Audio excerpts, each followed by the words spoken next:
Okay, we're here today. We're gonna show how we knock out a box and make a minimal amount of space around the pipe when we knock it out.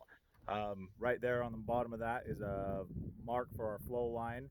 The pipe is gonna be 18-inch RCP, so that gives us about 21 hundredths down from flow line to bottom of a pipe. We're gonna go ahead and mark out where our pipe is gonna actually go. Okay, here we got it marked out. It is for 18-inch RCP, it is a 2-foot outside diameter, so there's our mark out. Now we're going to start breaking out the concrete. As you can see, when we start breaking it, we're going to try to break around the edges so that we can get right around that dotted line that we made. Now as we broke out most of the hole with the big hammer, we're taking the small hammer and breaking out the edges just so we can make a minimal amount of breaking for our pipe.